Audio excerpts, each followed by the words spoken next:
깨어 계시죠? 어둠 속에서 들려온 그 남자의 낮은 속삭임. 저는 눈을 감은 채로 숨소리마저 조심했습니다. 하지만 제 몸은 이미 그의 손길에 반응하고 있었죠. 이러면 안 되는데 왜 나는 거부하지 못하는 걸까? 3년 전 남편이 세상을 떠난 그날 이후로 저는 완전히 얼어붙었다고 믿었습니다. 여자로서의 감정도 욕망도 모두 죽었다고요. 그런데 지금 부산 서부터미널 벽에 걸린 시계는 밤 11시를 가리키고 있었습니다. 목포행 야간버스를 기다리며 저는 무거운 여행용 가방을 끌고 대합실을 서성이고 있었죠. 시어머니 요즘 건강이 많이 안 좋으시다던데 85세 시어머니를 뵈러 가는 길이었습니다. 남편이 살아계셨다면 함께 갔을 텐데 이제는 이런 것도 혼자 해내야 했어요. 11시 30분 목포행 버스 승차하십시오. 안내방송이 울리자 사람들이 하나 둘 게이트로 향했습니다. 저도 가방을 끌며 버스에 올랐어요. 15번 창가 자리. 머리 위 짐칸에 가방을 올려놓으려고 했는데 생각보다 훨씬 무겁더라고요. 혼자 끙끙거리며 가방을 들어 올리려 하는데 팔에 힘이 없어서 도무지 올라가지 않았습니다. 아, 이러다 뒤에 있는 사람들한테 방해만 되겠네. 도와드릴까요? 뒤에서 들려온 낮고 따뜻한 목소리. 돌아보니 키 큰 남자가 서 있었습니다. 60대 중반쯤으로 보이는 깔끔한 체크 셔츠를 입은 단정한 모습이었죠. 아, 죄송해요. 너무 무거워서. 괜찮습니다. 그가 자연스럽게 제 가방을 받아들더니 아무렇지 않게 짐칸에 올려줬어요. 남자의 손은 크고 힘이 있어 보였습니다. 감사합니다. 정말 고마워요. 천만에요. 혼자 여행하시기 힘드시겠어요. 그의 배려 깊은 말투에 마음이 따뜻해졌습니다. 오랜만에 느끼는 남자의 친절함이었어요. 참 좋은 분이네. 자리에 앉으려는데 그도 바로 옆자리 14번에 앉더라고요. 어머, 옆자리셨구나. 버스가 출발을 준비하는 동안 잠시 어색한 침묵이 흘렀습니다. 저는 창밖을 내다보며 생각했어요. 목포까지 5시간. 길겠네. 버스가 터미널을 벗어나 고속도로로 진입하자 그가 먼저 말을 걸었습니다. 목포까지 가시나 봐요. 네. 어머니 뵈러요. 선생님은요? 고향 벌초하러 갑니다. 간단한 대화였지만 이상하게 편안했어요. 낯선 사람인데도 뭔가 친근한 느낌이 들었죠. 혼자 가시기 힘드시겠어요. 괜찮아요. 익숙해졌어요. 제 대답에 그가 잠시 침묵하더니 조용히 말했습니다. 저도 마찬가지예요. 혼자 다니는 게 이제 자연스러워졌네요. 그 말에 뭔가 공감이 되었어요. 아, 이분도 혼자시구나. 가족분은 안 계세요? 조심스럽게 물었더니 그가 창밖을 바라보며 대답했습니다. 아내를 5년 전에 보냈습니다. 선생님은요? 저도. 남편을 3년 전에. 순간 우리 사이에 묘한 공감대가 형성됐습니다. 같은 아픔을 겪은 사람끼리만 아는 그런 분위기였죠. 이분도 나처럼 외로우셨구나. 버스가 출발하고 30분쯤 지나자 차 안의 조명이 하나둘 꺼지기 시작했습니다. 대부분의 승객들이 잠에 빠져들었고 버스 기사님도 운전에만 집중하고 계셨어요. 추우시면 말씀하세요. 에어컨이 너무 세네요. 그분이 배려해주는 말에 마음이 더욱 따뜻해졌습니다. 괜찮아요. 감사합니다. 어둠 속에서 그의 존재감이 더욱 또렷하게 느껴졌어요. 저도 피곤해서 눈을 감았습니다. 목을 베개에 기대고 잠들려고 했죠. 그런데 잠시 후 뭔가 이상한 기척이 느껴졌습니다. 그분이 살짝 몸을 기울이는 것 같았어요. 자세를 바꾸시나 보다. 처음엔 그냥 그렇게 생각했습니다. 하지만 곧 깨달았어요.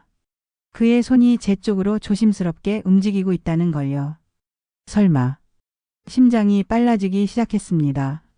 하지만 저는 여전히 눈을 감고 있었어요. 그런데 이상했습니다. 무서우면서도 기대되는 마음이 들었거든요. 3년 동안 완전히 잊고 있던 감정이었어요. 그의 손끝이 제 무릎을 스쳤습니다. 너무 가볍게, 너무 조심스럽게. 깨어있다는 걸 들키면 안 돼. 왜 그런 생각이 들었는지 모르겠어요. 소리를 지르거나 손을 뿌리쳐야 했는데 저는 그러지 못했습니다. 오히려 숨소리까지 조심하며 잠든 척을 계속했어요. 이게 뭐 하는 짓이야. 하지만 3년 동안 잊고 있던 감각이 깨어나는 느낌이었습니다. 그의 손이 무릎에서 천천히 위로 올라왔어요. 허벅지를 지나며 저는 몸을 살짝 움찔했습니다. 그때였습니다. 깨어 계시죠? 그의 낮은 목소리가 귓가에 스쳤어요. 순간 온몸이 얼어붙었습니다. 깨어 있다는 걸 어떻게 알았을까? 하지만 저는 여전히 대답하지 않았어요. 눈도 뜨지 않았죠. 괜찮습니다. 아무도 모를 거예요. 그의 손길이 더욱 대담해졌습니다. 치마 속으로 파고드는 그의 손가락. 안 돼. 이러면 안 되는데. 하지만 제 몸은 정직했습니다. 이미 축축하게 젖어 있었거든요. 정말 오랫동안 참으셨군요. 몸이 이렇게 솔직할 줄이야. 저는 입술을 깨물며 신음을 참았습니다. 하지만 몸은 그의 손길에 완전히 반응하고 있었어요. 이건 꿈이야. 꿈일 거야. 그런데 꿈이 아니었습니다. 그의 손가락이 더 깊숙이 들어왔고 저는 필사적으로 소리를 참아야 했습니다. 3년 만에 느끼는 이 감각. 죄책감과 쾌락이 뒤섞인 이 순간. 나는 지금 무슨 짓을 하고 있는 거지? 하지만 멈출 수가 없었습니다. 잠시 후 휴게소에 도착합니다. 20분간 정차합니다. 버스 기사님의 안내 방송이 들리자 저는 화들짝 놀라 눈을 떴습니다. 그의 손은 이미 제자리로 돌아가 있었고 그는 아무 일도 없었다는 듯 창밖을 바라보고 있었어요. 방금 일이 진짜였나? 버스가 휴게소에 멈추자 저는 서둘러 일어났습니다. 먼저 가보겠습니다. 그에게 인사도 제대로 하지 않고 화장실로 피하듯 달려갔어요. 화장실 거울 앞. 제 얼굴은 빨갛게 달아올라 있었습니다. 62살 나이에 이런 표정을 짓고 있다니. 찬물로 얼굴을 씻으며 생각했어요. 이제 그만해야 해. 다시 버스에 타면 다른 자리로 옮겨야지. 하지만 마음 한편으로는 이상한 기대감이 있었어요. 아냐, 그냥 모른 척하자. 잠든 척했으니까 아무 일도 없었던 거야. 거울 속 제 모습이 낯설게 느껴졌습니다. 3년 동안 보지 못했던 표정이었거든요. 밖으로 나와 매점을 둘러보고 있는데 누군가 제 뒤에 섰습니다. 커피 드실래요? 놀라서 돌아보니 그였습니다. 조용한 목소리, 따뜻한 눈빛. 방금 전 버스 안에서 저를 만졌던 그 손의 주인. 아, 네. 감사합니다. 어색한 침묵이 흘렀어요. 뭔가 말을 해야 할 것 같은데 뭘 말해야 할지 모르겠더라고요. 그가 커피 2잔을 사고는 밖에 있는 벤치로 안내했습니다. 여기 앉으시죠.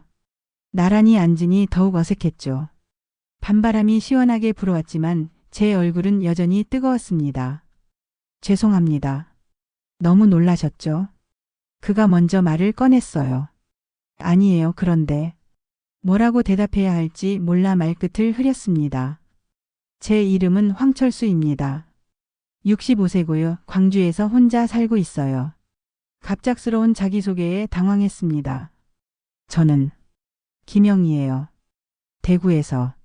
서로의 이름을 알게 되니 조금 편해졌어요. 혼자 사시느라 많이 외로우시겠어요. 그러게요. 정말 오랫동안 누군가와 이렇게 앉아서 이야기해 본 적이 없네요. 그의 눈빛이 따뜻해 보였습니다. 아까 그 상황이 꿈만 같았죠. 영희 씨, 혹시 제가 너무 실례했나요? 조심스럽게 묻는 그의 목소리에 얼굴이 또 빨갛게 달아올랐습니다.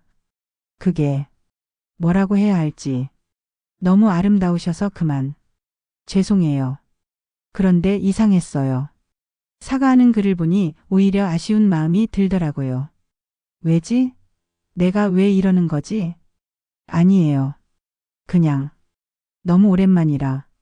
제 말에 그의 표정이 밝아졌습니다. 출발합니다. 버스 기사님의 목소리가 들렸어요. 우리는 서둘러 버스로 향했습니다. 다시 같은 자리에 앉았지만 이번엔 전혀 어색하지 않았어요. 오히려 기대가 되었습니다. 그의 손길이, 그의 속삭임이 나 정말 미쳤나 봐. 하지만 멈출 수가 없었어요. 버스가 다시 출발하고 30분쯤 지나자 조명이 꺼졌습니다. 이번엔 저도 준비가 되어 있었어요. 눈을 감고 그의 손길을 기다렸죠. 영희 씨. 그가 제 이름을 불렀어요. 정말 오랜만에 들어보는 다정한 남자 목소리였습니다. 네. 춥지 않으시겠어요? 담요 덮어드릴까요? 그가 준비해 온 담요를 제게 덮어줬어요. 그리고는 자연스럽게 담요 속으로 손을 넣었죠. 이번엔 더욱 대담했습니다. 허벅지를 지나 더 위쪽으로. 스타킹 위로 느껴지는 그의 손길.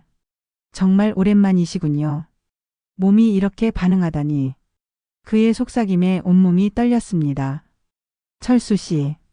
처음으로 그의 이름을 불렀어요. 네, 영희 씨. 이러면 안 되는 거 아닌가요? 왜 안 되나요? 우린 이미 어른이고 혼자예요. 맞는 말이었습니다. 우리에게 뭐가 문제가 될까요? 하지만 이런 곳에서 아무도 모를 거예요. 그리고 그의 손길이 더욱 깊어졌어요. 속옷 안쪽으로 파고드는 그의 손가락. 영희 씨도 원하고 계시잖아요. 부인할 수 없었습니다. 정말 원하고 있었거든요. 저도 담요 속으로 손을 넣어 그의 허벅지를 더듬었습니다. 단단하게 솟아오른 그것이 느껴졌어요. 영희 씨. 그의 신음 섞인 목소리. 나 정말 이러고 있는 거야? 하지만 손은 계속 움직였습니다. 그의 바지 지퍼를 내리고 그 안으로 손을 넣었어요. 뜨겁고 딱딱한 것이 제 손에 잡혔습니다. 영희 씨. 정말. 그가 숨을 헐떡이며 제 귀에 속삭였어요. 조금만 참으세요. 여기선. 너무 위험해요. 알아요. 하지만 그의 손가락이 제 안쪽 깊숙이 들어왔습니다. 저는 입술을 깨물며 신음을 참아야 했어요. 아무도 눈치채지 마. 제발. 담요 속 우리만의 작은 세계. 바깥에서는 아무도 모르는 은밀한 시간이 흘러갔습니다.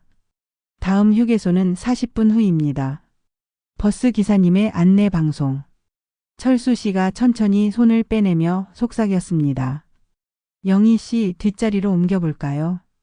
뒷자리요? 거기가 더 어둡고 조용해요. 아무도 없고요. 심장이 쿵쾅거렸습니다.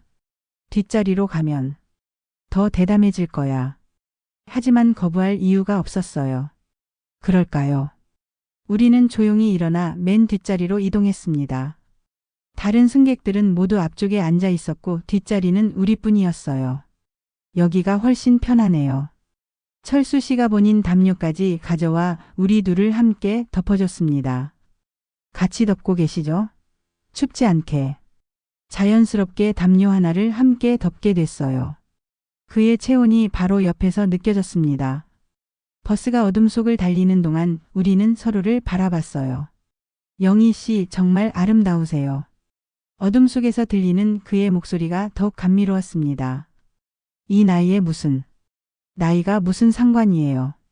그의 말이 맞았어요. 지금 이 순간이 가장 소중했습니다. 담요 속에서 우리의 손길은 점점 더 대담해졌어요. 철수 씨는 정말 섬세했습니다. 제가 원하는 걸 정확히 알고 있는 것 같았어요. 여기가 좋으세요? 네, 거기. 좋아요. 이렇게요? 아, 네. 저도 그의 것을 쥐고 천천히 움직였습니다. 영희 씨. 정말. 그의 숨소리가 거칠어졌어요. 철수 씨도 정말 오래 참으셨나 봐요. 그럼요. 5년 동안. 이런 기분 처음이에요. 우리는 서로의 외로움을 달래주고 있었습니다. 담요 속 작은 세상에서 우리만의 시간이 흘러갔어요. 영희 씨. 네. 이 여행이 끝나도 계속 만날 수 있을까요? 갑작스러운 질문에 마음이 복잡해졌습니다. 대구와 광주. 멀지 않지만 가깝지도 않은 거리. 그리고 이 나이에 새로운 관계를 시작한다는 것. 글쎄요. 어떻게 될지. 제가 너무 성급했나요? 아니에요. 저도 생각해 봤어요. 하지만 현실적으로 쉽지 않잖아요. 그의 손길이 잠시 멈췄습니다. 그렇긴 하죠. 하지만 방법이 있을 거예요. 정말 그럴까요? 적어도 시도는 해볼 만하지 않을까요? 그의 말에 희망이 생겼어요. 맞아요. 시도해볼 만해요. 이렇게 설레는 사람을 만났는데, 그럼 연락처라도 주고받아요. 당연하죠. 우리는 휴대폰을 꺼내 번호를 교환했습니다. 어둠 속에서 서로의 휴대폰 화면 빛이 얼굴을 비췄어요. 잘 저장됐나 확인해 볼까요? 철수 씨가 제게 전화를 걸었습니다. 부르르르.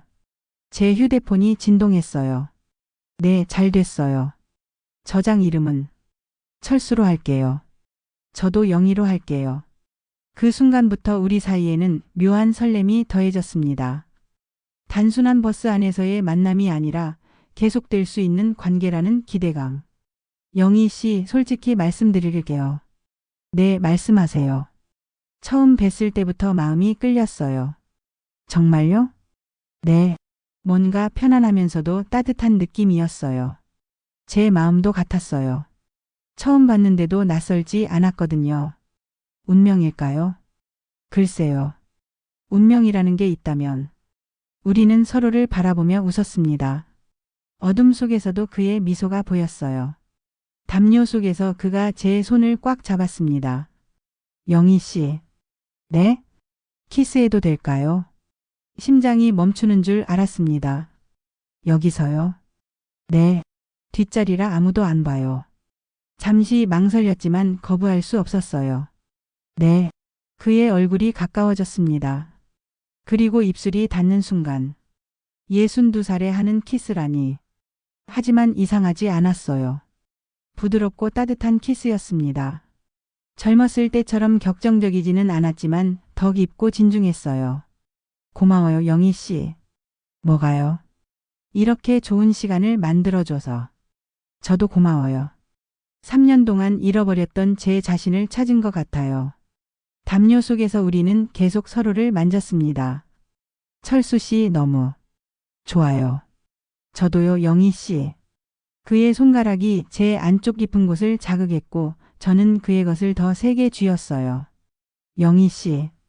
이러다가 괜찮아요. 담요로 가려져 있잖아요. 하지만 위험했습니다.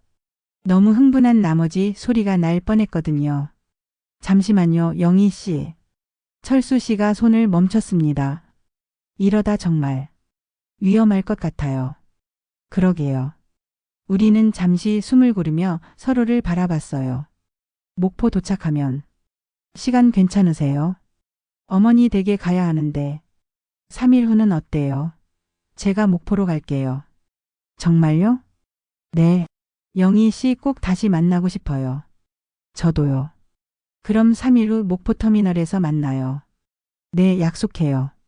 약속을 잡고 나니 마음이 한결 가벼워졌습니다. 이별이 끝이 아니라 새로운 시작이 될 거라는 확신. 목포 도착 30분 전입니다.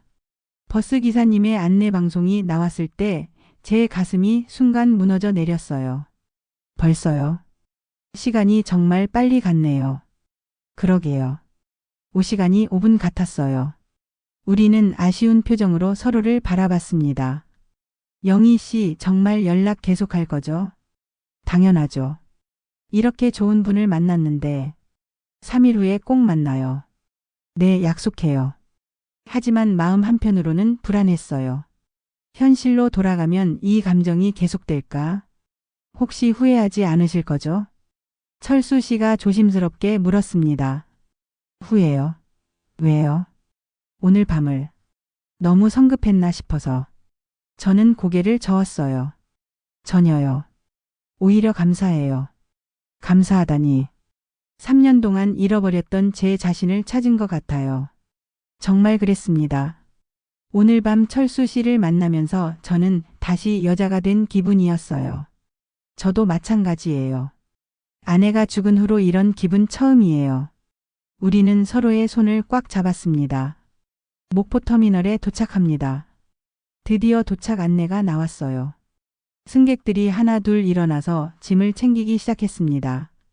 우리도 자리를 정리해야 했어요. 핸드폰 번호 다시 한번 확인할까요? 철수 씨가 휴대폰을 꺼냈습니다. 서로 번호를 저장하고 시험 삼아 전화도 걸어봤어요. 잘 저장됐네요. 그럼 내일 문자 드릴게요. 네, 기다릴게요. 버스가 완전히 정차했습니다. 사람들이 줄을 서서 내리기 시작했어요. 우리도 일어나야 할 때였습니다. 철수 씨가 제 가방을 짐칸에서 내려줬어요. 조심하세요. 감사합니다. 터미널 로비. 사람들 사이에서 우리는 잠시 멈춰 섰습니다. 그럼 3일 후에요. 네, 꼭 만나요. 조심히 가세요, 영희 씨. 철수 씨도요. 각자 다른 방향으로 걸어가기 시작했어요. 몇 발자국 걷다가 뒤를 돌아봤습니다. 철수 씨도 저를 바라보고 있었어요. 서로 손을 흔들어 인사했습니다. 정말 다시 만날 수 있을까? 택시를 타고 어머니 댁으로 가는 길. 계속 철수 씨 생각이 났어요. 정말 꿈 같은 밤이었습니다. 62살에 이런 일이 생길 줄 몰랐어요. 나 정말 미친 거 아닌가? 처음 만난 남자와. 하지만 후회는 없었습니다. 오히려 가슴이 두근거렸어요. 어머니 댁에 도착해서 문을 열고 들어가니 어머니가 나와 계셨습니다. 영희야, 왜 이렇게 늦게 왔니? 버스가 좀 늦었어요, 어머니. 고생했다. 빨리 들어와서 쉬어라. 어머니는 제 표정을 유심히 보시더니 말씀하셨어요. 영희야, 오늘 얼굴이 좀 다르네. 네? 뭐가요? 밝아 보인다. 좋은 일 있었니? 순간 당황했습니다. 그냥 오랜만에 여행 기분이라서요. 그런가 보구나. 그래, 가끔은 나가서 기분 전환도 해야지. 어머니는 더 이상 묻지 않으셨어요. 하지만 저는 알고 있었습니다. 정말 좋은 일이 있었다는 걸. 그리고 3일 후에 더 좋은 일이 기다리고 있다는 걸. 잠에서 깨자마자 휴대폰을 확인했습니다. 메시지가 하나 와 있었어요. 어머니께 잘 도착하셨나요? 저는 벌초 갈 준비하고 있습니다. 좋은 하루 되세요. 가슴이 두근거렸어요. 정말 연락해 주셨네. 바로 답장을 보냈습니다. 네, 잘 도착했어요. 벌초도 수고하세요. 오늘도 좋은 하루 보내세요. 어머니와 함께 아침을 먹으며 대화를 나누었어요. 영희야, 언제 댁으로 돌아갈 거니? 모레 저녁에 가려고요. 그래, 며칠 더 있다가 가거라. 혼자 있으니 답답하지? 괜찮아요, 어머니. 요즘은 혼자 있는 것도 익숙해졌어요. 거짓말이었습니다. 어제까지는 혼자가 익숙했는데 오늘부터는 누군가가 그리워지기 시작했거든요. 오후에 철수 씨에게서 또 연락이 왔어요. 여러분, 오늘 이야기가 마음에 드셨다면 구독과 좋아요 눌러주세요. 여러분의 작은 응원이 또 다른 따뜻한 이야기를 만들어갑니다.